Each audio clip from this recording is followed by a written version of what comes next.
Check this out. That is basically a valid point to make about the whole King thing. Here's a question that I saw, did not realize until it hit the news a lot, was that it was very white.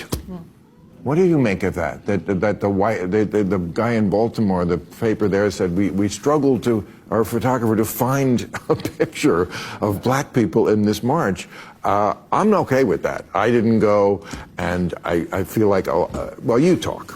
Now, I have worked my whole life trying to get the majority culture to appreciate diversity, to notice how there's a lack of black people in boardrooms, how of all the Fortune 500 CEOs, only 1.6% are black, to notice how certain clubs are absent of black people, to notice how certain neighborhoods and schools don't provide us with access.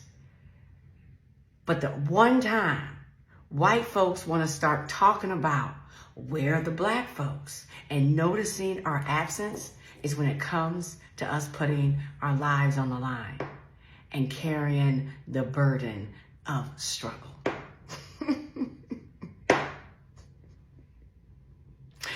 So damn typical, man. So damn typical. So why is Bill Maher asking where's the black people at? Help me understand.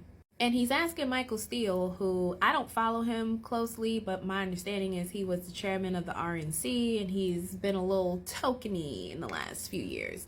But he ate with his response. The first thing he said was, we all had a meeting. And I love it because that was the definition of tongue-in-cheek and double meaning. Because of course, any person who's a part of a minority group knows the experience of being asked to speak for the entire group, right? And so it's a very sarcastic thing to say, well, we all had a meeting, right? Because why are you asking me to speak for my entire demographic? At the same time, this was also somewhat literal because there is a collective agreement and understanding that we are not moving the same way that we normally move. So he said we had a meeting and it did not go well for white people. And then he said, but that really shouldn't even be the focus. We need to focus on the purpose of the protest, which is basically to say no to a dictator, to a wannabe. He also ate with that because not only did he acknowledged that black people are moving differently, he did it in a way that did not invite Bill Maher or any of his audience into that conversation with us. And I would dare say that that is a masterclass or a case study in keeping people out of black business or protecting black business, because he gave him Michael Steele gave Bill Maher no opening to offer an opinion, to offer an insight. He didn't even offer our opinions or our insight for Bill Maher or his audience to judge, because it's not your business. And it was the gentlest way possible for him to basically say, mind y'all's business. I mean, it begs the question, why are y'all looking for us like that? What's the reasoning to be so dedicated? He said the photographer was looking for black people. Why were you looking to photograph black people specifically at a protest? For what reason? What were those photos going to be used for? Who were they going to be distributed to? In what context were those photos going to be sent and distributed? And it was also interesting because it made me think about history, because y'all know I always go. So for those who watch my videos, you know I've been reading this book very, very, very slowly because it is so emotionally overwhelming for me. The book At the Hands of Persons Unknown, and it talks about the history of lynching in America. And so there was one example that the author was writing about in Tennessee, where there were two grocery store owners. There were two men and they were in partnership to own a grocery store together, and they hired a worker at the store. And somehow these men were acquainted with Ida B. Wells, who also lived and worked out of Memphis, Tennessee. Anyway, we know there's a long history of black people thriving on their own and other groups deciding that they don't deserve to thrive on their own. And so there was a group of who decided that, you know, these black men should not own this grocery store, or this grocery store shouldn't be so successful. And so they went and they attacked it. So the worker of the store fought back, right? Defended himself, stood his ground. And apparently there was a shootout, and at least one of the white people who attacked the store died. The worker somehow got away and was in hiding. Eventually they found him and they lynched him and the two store owners who were upheld members of society, upstanding members of the society. They were loved by everyone in the community. And essentially what this did was spark a mass exodus from the people living in that area of the South to the West, to California and those parts. And so that was a wave of the Exoduster movement, which happened before the Great Migration. So the Exoduster movement happened kind of right after emancipation, so like the 1870s and 80s. So this happened in 1882, I want to say. So a bunch of black folks left the area and moved west, and then those who stayed decided to boycott white businesses, including the streetcar, which apparently had just become electric, which started to run on electricity. Now, as violent and scary and superstitious as the racist Southern white folks were of the day, of course, black people had the reputation of being superstitious and scary and easily scared. So they get it in their heads that black people were not patronizing the streetcars because it was electric, and they were somehow afraid of that it would be dangerous. So these people go to Ida B. Wells and they're like, can you let your people know that they can ride the streetcar because it's not going to be dangerous for them? And she promptly let them know the reason they're not riding the streetcars is because y'all are a bunch of murderous, crazy folk, and don't nobody want to spend their money with y'all. Surprisingly, they were not happy to hear this. But, the damage was done, and it did lead to a little bit of change in that area, which of course we know you always take, one step forward, two steps back or whatever. So that was a one step forward but it just shows what happens when black folks disappear. If all you can do is enact violence against us, all you can do is talk nasty about us, all you can do is disrespect us and try to erase us, then don't come looking for us when we disappear. Stay there. Hi guys, my name is Messi and you're welcome back to my channel. You see, every time something shakes America, white folks suddenly remembered what injustice feels like. They march, they protest, they shout no kings and act like they just discovered what oppression is. But where were they when we were screaming for our lives? Bill Maher asked why there were no black people at that no kings protest. Let me tell you why. Because we have been fighting kings our whole damn lives. America has always had kings. Kings with police badges. Kings sitting in courtrooms. Kings wearing suits in Washington. They just don't wear crown. They wear privilege. So no, we are not running to stand beside people who only get loud when their freedom feels threatened. We have been fighting these systems long before Trump. Trump is not new. He's just American unmasked. He's the same arrogance, the same greed, the same racism, just louder and prouder. And now that the fire has reached their doors, they want unity. But unity without accountability is just comfort for the guilt. We don't owe this country our presence at their protest, because when we marched for justice, they called us hawks. When we demand equality, they called us divisive. But now, when they want to save democracy, suddenly they remembered our importance. So guys, let's see how people are reacting to these videos. We will come back to talk about it. And if this is your first time of coming across my videos, please don't forget to like, share, and subscribe to the channel just to help the channel out. Initially, I wasn't going to say shit about this. I wasn't going to say anything about the lack of melanin at these protests, specifically talking about the No Kings protest. But fuck it, here's my take. In the event that you have no idea what I'm talking about, a clip from Bill Maher's talk show actually resurfaced, showing the talk show host expressing his concerns over the lack of melanated bodies at these protests. In the clip, Bill Maher actually states that he noticed a strange presence, that it was strange, the absence of black people at the No Kings protest. And then he even spoke about how photographers were literally stating how they were struggling to find black people, that they could not spot black people within the crowd. Why are you looking for black people? Why are you looking for us? Especially considering we have not been outside since the ending of November 2024. Or have you not been paying attention? We said we wasn't going outside. We said we weren't fighting. So why are you looking for us? That right there is the reason why I'm so happy that Black people collectively have come to the conclusion we're going to sit this one out. This is not our fight. Because we knew that you were looking for us. We knew that you were plotting. You were plotting on us. Photographers for media source outlets literally stating, they're expressing how they found it challenging to be able to capture a Black person on film at these protests. It makes me feel like there's some type of quota that they have to meet. Some type of quota of how many Black faces they're able to capture so that they're able to use it for their narrative. Now all I really want to know is who's going to be the new scapegoat. Because you can't use my face anymore. You can't use my face. So who's the new problematic group in America? Who's the new violent group in America? Who's the new group that's always causing civil unrest in America? Whose face are y'all going to use to try to make it seem like these protests for civil rights are violent? Who are you going to use to be able to spin that narrative? Whose blood will you shed? Whose life will you claim and be able to get away with it? Who?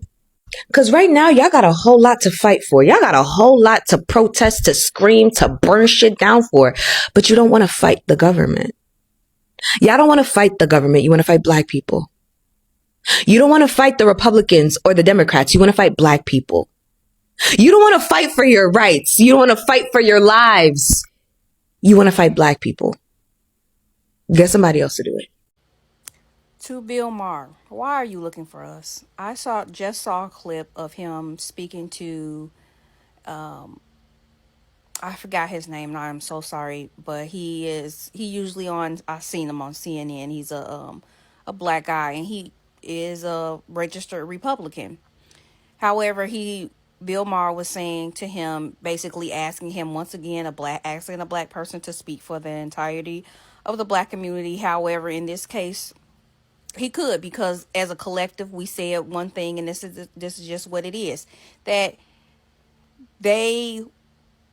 about the No Kings protest, it was a photographer that was out there that was searching and looking for Black people, and they couldn't find pictures to take of Black people. It was a lot of white people there, rightfully so. And this just goes to show you why that YT people did not listen. And even though they're always in Black people business, they never actually listen to what we are saying. We said the day after that election that we were done, that we were not coming. We are not trying to save you. We're not your superwoman. We're not the superheroes. We are not putting our bodies on the line. We are not putting our livelihoods on the line. We are not coming. We said that as a collective.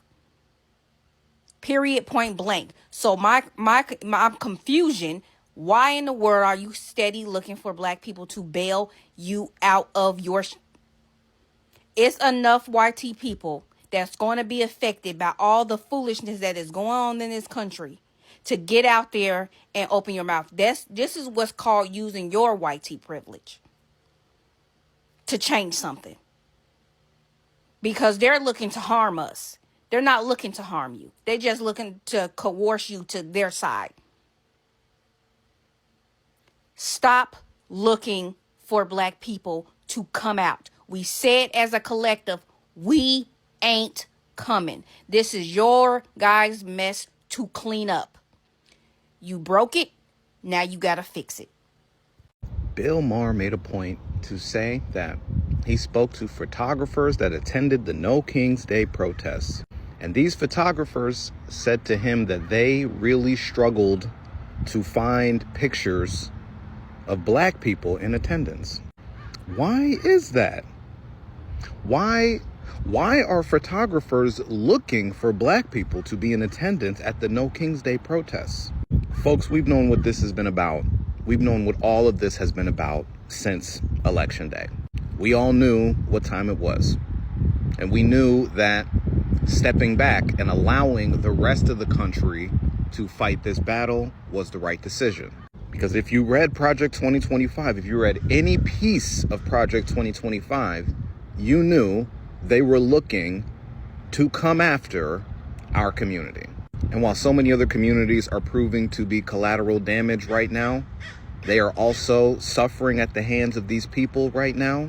Their goal, their end game, the last infinity stone to what they need to accomplish relies on the presence of black people. It hasn't even been a year since that election took place. And now you literally have someone like Bill Maher on his show speaking to someone like Michael Steele on HBO about the fact that can't nobody find us. Folks, if you have any knowledge of media, especially in America, especially at the highest levels of media, that means this conversation is happening in the boardrooms of some of the most powerful people on the planet. A lot of the people that probably have their hands in what's going on with this government are clearly looking for any way to get black people involved. But we haven't, and it actually confuses them. They're holding case studies on live television, trying to figure out what it's going to take to get us into this fight. Anyone who doubted that we made the right decision should be paying attention to that conversation, because I believe it highlights that we are connected to something very spiritual that they want access to. They've wanted access to it for a long time. They need it right now, and they cannot get it. What's up, family? Last week, the No Kings protest against Donald Trump, your president, went down last week, and Bill Maher made an interesting note. He said it was very white, and he asked his guest, Michael Steele, why so? Why is it? What was the black folks? And Michael Steele said, well, we had a meeting.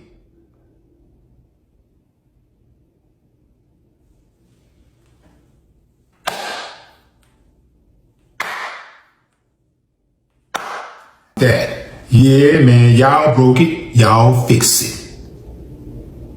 As if y'all didn't know it was gonna go down like that. Why is it that every time there's a problem in America, even if black folks ain't got nothing to do with it, they want to put it on black folks?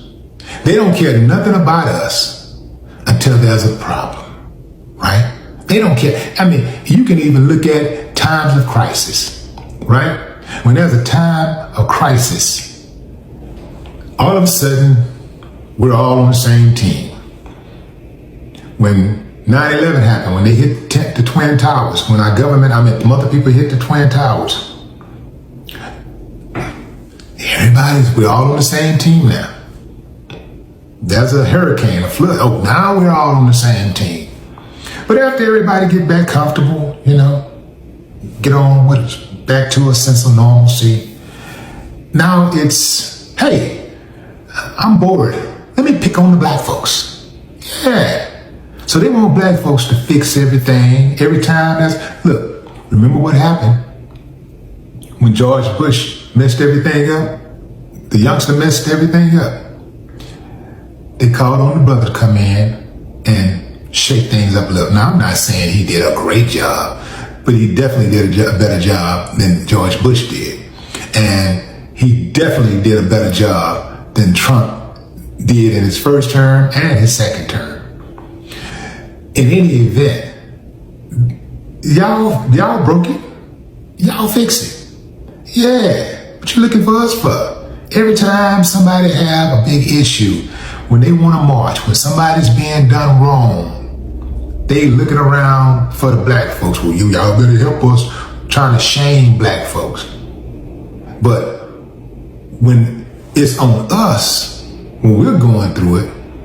So I just watched Bill Maher, and he had a few black folk on. Don't really know their name. They're not changing the world, so I'm not going to try to learn their names. You look it up. But my big thing was, he was saying, Bill Maher, that he was looking at the No Kings protest and then noticed eventually that there was a lack of black people there and for support for the No Kings protest. And the guest that he had, I'm pretty sure he's important, but I don't know that man. I'm sorry to that man and the people on there. But like I said, they're not changing the world. Complicit. But I'm not here to bash them. I'm here to say, how can white people expect black people to come out and fight for something that ain't got shit to do with us no more? You know what I mean? Anyone really that's black, why would you think we're gonna come out? No one was there to help us. George Floyd, Trayvon Martin, can I keep? And it's not just about like, oh, just helping the black community. All these years, the civil rights movement, all this stuff wasn't for the black people. It was because of black people, everyone else is able to do what they're doing. And now everyone is established, and then the black people are left down in the dirt. We don't even have businesses in our own community. That's really where it's at. So to think, because I had this conversation honestly today with a white gentleman, older gentleman, and he was saying the same thing. You know, why aren't black people, black? And I was like, black people. And I was like, here. Let me just be very clear with you. You can't ask us, black people, to help develop and continue to push forward, and you won't give us a seat at the table, okay? Politics, business, we don't have anything equitable on a mass scale, conglomerate for black people globally, black Americans especially, to have control over. So to want everything else from us, and you won't even give us a seat at the table, it's not happening. I told him straight up, we don't have black business owners in our own communities. We don't have black entrepreneurs. We don't have black landowners, but you want the black voice and power and money. No, babe. Get someone else to do it. You do it. And I straight up told him, I was like, y'all need to come together and figure this shit out. And when y'all figure that out, then we will figure out what we want to do next. But it's definitely going to have to come with us being a part of the global power. And I said flat out, until then, good luck. Because we're going to be good, and we always have been. Now let that be known. We always have. The Great Depression, it was the depression for white people, babe. Harlem Renaissance, same time. Do your research. So no, we are not missing from the protests. We just stopped showing up for performances. Because real changes doesn't come from hashtag or headlines. It comes from tearing down the system that creates Trump in the first place. And until America faces that truth, until white America stop pretending this is new, we will keep standing on our own terms, not theirs. Because our fight was never about one man. It's about the empire that made him possible.